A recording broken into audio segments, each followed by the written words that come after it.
Here's another Media Mementos first. For the first time in our entire channel's life, we're gonna talk about Bob's Burgers, a show that I love now, but used to have a very weird, complicated relationship with, and I don't want to get into that here because today, now that I've seen every episode and liked almost every episode, I can do the first ever Bob's Burgers character quest, but who are we gonna do it on? Gene, Louise, Tina, Mr. Fish Odor?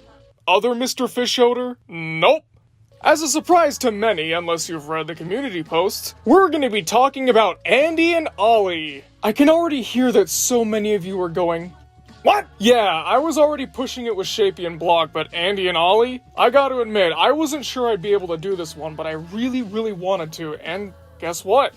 I was able to find the perfect way to discuss them and how to make characters just like them. And I'm not talking about in the way that I want you to rip them off or something. I mean, I want to show you how you can use Andy and Ollie as inspirations to make a really good comic relief character. Andy and Ollie get this done really well, and let me show you why. First things first, who are Andy and Ollie? They're twin boys in Louise's class. They're the kids of Jimmy Pesto and the younger brothers of Jimmy Jr. They're kind of known for being the Ralph Wiggums of the show, where they're just hopelessly dumb but also constantly upbeat and optimistic and naive about the world around them. Given that they're twins, Andy and Ollie have a very close relationship. In fact, you will never find one without the other, because it physically hurts them to be apart. Take a look at this scene where they're put in different groups for a field trip, and it does not end well. Okay, wait. So, on the surface, yeah, they sound like funny characters, but that seems to be about it, right? They've got no real depth, they've got no serious moments, and they're just there to make you laugh. Yes, that's true, but that's also the job of a comic relief character.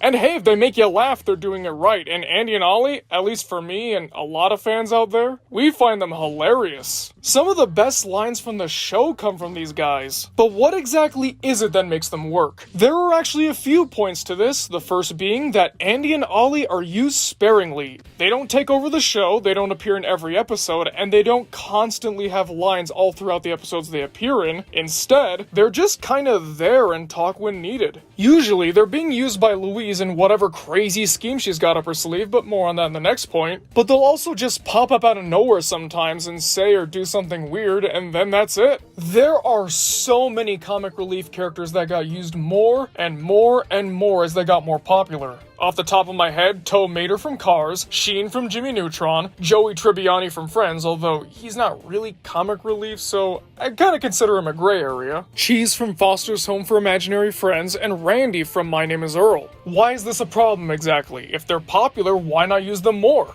First, I want to preface this by saying that Randy was actually able to avoid this, and sometimes Joey. There were some times where we got flanderized and overused, most notably in seasons 9 and 10. Looking at you, Barbados. The problem is that most of these comic relief characters, when you get down to it, they're just there to make jokes. And they're only funny because of the other characters around them. Do you think Sheen would be half as funny if Jimmy and Carl weren't hanging around him all the time? The answer is no, of course he wouldn't be. We can tell because of Planet Sheen. Do you think Joey would be nearly as funny if he didn't have someone like Chandler to bounce off of? I mean, especially early on, he'd still be pretty funny, but he needs that other force. We've discussed this in our Cosmo video, but comic relief characters are the easiest ones to write for. They usually have the loosest characters, the fewest overall traits, and generally they're just there to act stupid. I will admit that the twins check the boxes on most of these, I'd say. They're not very smart, they're just there to make jokes and not really have any story potential. But the creators and producers of the show know who the main characters are, know who the strong characters are, and know who we keep coming again and again to see. As much as I love Andy and Ollie, I gotta say, they're not the reason I love Bob's Burgers. They help, but they're not my favorite characters, although they do come close. And given how most of their jokes are lol, random, hyper kid humor, it could be so easy to oversaturate the episodes with them. You can make them say or do anything, no matter how morbid it seems. So I applaud the people who work on Bob's Burgers for showing some restraint. And then the second point is that even though they don't have strong character traits, they do have character traits in general. As mentioned before, they love being with each other. In fact, sometimes they keep saying that they're married or that they have kids. And before any of you start typing with some incest jokes or whatever, they're just kids. They don't know any better, okay? And that's another main thing to them. A lot of people say that they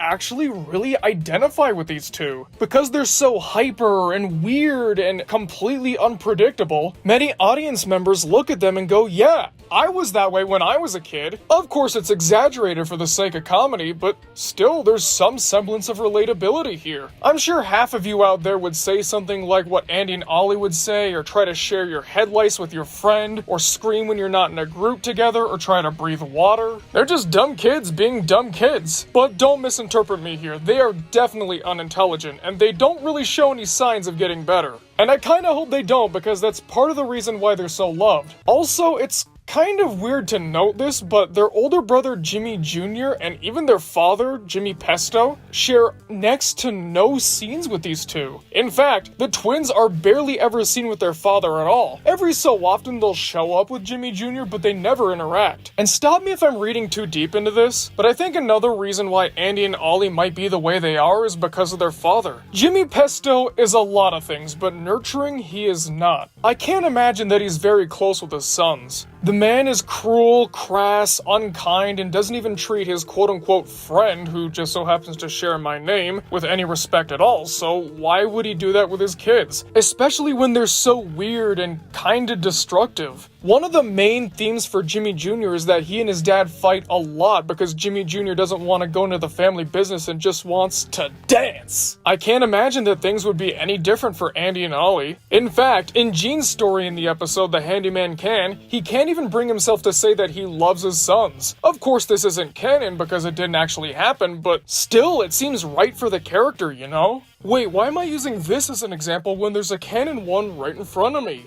It's in the episode The Fish Odor Games where basically the same thing happens. Proving that, yes, Jimmy Pesto doesn't care about his kids at all. So why does this matter? Well, in order to find that out, we need to take a look at some examples that don't work. I like Cheese from Foster's somewhat. I think that he gets old pretty quickly, and in fact there were only 2 episodes that feature him prominently that I think he really works in. But Cheese doesn't really have a character. He's just lol random incarnate. That's all fine and good because he's not really meant to have a character. There's no real time where you're supposed to sympathize with Cheese or anything, but that's one of the reasons why he's really divisive. Because when you strip away his humor, that's all he's got. There's no depth no matter how shallow. There aren't any traits to anchor him down when he has a joke that doesn't work.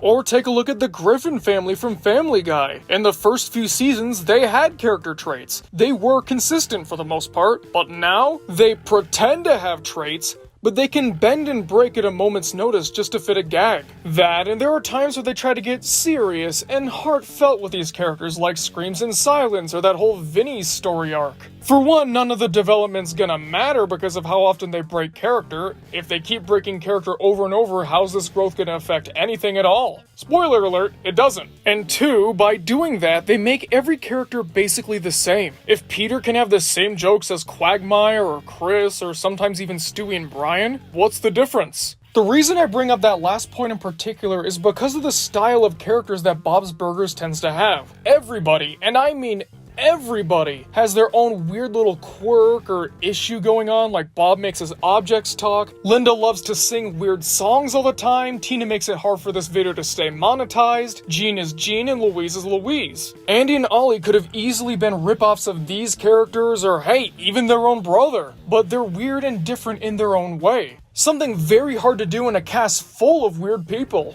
And it's because of these added character traits and, even if it is shallow, the character depth, that makes them so lovable and endearing. Again, going back to Cheese, if he has a joke that bombs, you're gonna hate him because he's got nothing else. Even if you don't think that a particular Andy and Ollie line is funny, you can at least find them endearing or charming. Or hey, maybe they remind you of yourself when you were a kid. This is how I think you should make a comic relief character, and I don't seem to be alone on this. Remember, these characters are very well liked.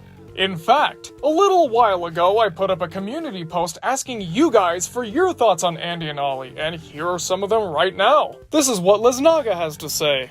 I'm a huge fan of the characters. I see them as a sort of comedic relief sort of character that stand out more than the other comedic relief characters such as Jean or Linda.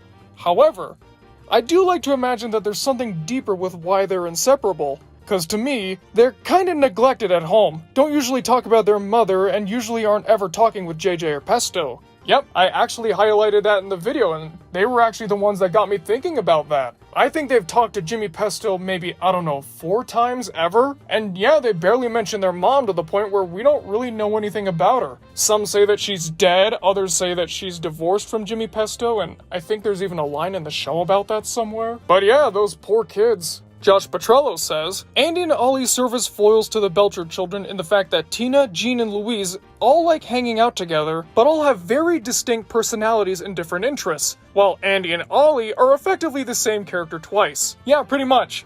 Except for their voice actresses, they're pretty much the same person, and the further apart they are away from each other, the weaker their powers get. Finally, Ash Volante says, I really like the twins in episodes like The Belchies or Fortnite, not the game, the episode, stop typing, where they can really stand out. I don't think they'll ever have a serious moment on the show, but they don't really need to. As long as they have each other, they'll be okay, and I really like that about them. Also, they're way better characters than Jimmy Pesto and Jimmy Jr. Absolutely. Jimmy Jr. was actually gonna be on a character quest himself. But then we decided to cut him when we realized, yeah, he really does suck. Sorry, Jeju, we're gonna see you on the other character-focused show some other time, but you wait your turn, okay? So I'm not alone on this. Andy and Ollie really do make it work. And if you're gonna write for some silly comedic relief characters, take inspirations from these two. They have some depth to them, but not too much. They're used sparingly, and they're distinct enough to really stand out. What more could you want for characters like these? Before we get to our usual outro, I want to show this piece of art from Mr. Mister. By the way, their Twitter's in the description, so go ahead and give them some love because... wow, just wow. That's all I can really say about this. I mean, look at the attention to detail here. There's so many different things in the background, like even Sean and Halo, but there's Oregon's Wake, Moral Oral, drawn together, and hey, even Billy in the bottom corner. Look at him trying to get out there, just like in real life. Notice him, guys. Please notice him. This is really amazing, and I was so happy to see this. Honestly, it made my day. When I first saw it, I was having a really long, really stressful day, and man, this lifted my spirits. Thank you so much, Mr. Mister, and I mean it. Thank you, and again, thank you. Well, folks, thanks for watching the video. What'd you guys think? What are your thoughts on Andy and Ollie, and who do you like better, Andy or Ollie? Comment below and let us know, because we're always excited to hear what you guys have to say. Real quick, I'd like to thank our Patreon executive producers, Leaf Razor, Azarius, Whoopdoo, Michaela Bellamy, MD the Dude, Blackjack, Nightingale Wednesday Nightmare, and Unkale. If you too would like your name read at the end of every Media Mementos video, then consider donating to our Patreon, which by the way has a link in the description below. And now, before we go, once again, it's time for the comment of the day. We're going to be doing comments on Drawn Together How I Would Have Made It this time, just so you know. And yes, I know that as of the recording of this outro, because we record the outros last, this only came out yesterday, but even still, we have a comment from Sensana Cat. I love this so much. It's so amazing. It feels like a genuine episode of Drawn Together, and the personalities of each character are very loyal, even in the voice acting. This is really a work of art. I would even say that it surpasses the original series, especially talking about the 3rd season. You did an amazing job showing how Drawn Together works really good as a series, and I look forward to seeing more content like this in the future. Wow, thank you so much. I mean, knowing that at least somebody out there thinks that we did a better job than the regular show, that's a high honor. It may not have been a views blockbuster, but it got a lot of positive reception, which gave us a whole lot of confidence, and it made us really happy. It's comments like these that make us want to keep going on. How I Would Have Made It may not be exactly a big ratings draw, or at least as much as something like Versus the Network, or more often than not Character Quest, but we're not gonna stop. We're gonna keep on going because it's what we love, and apparently it's what you guys love too. So thank you all for watching, and we'll see you guys next time!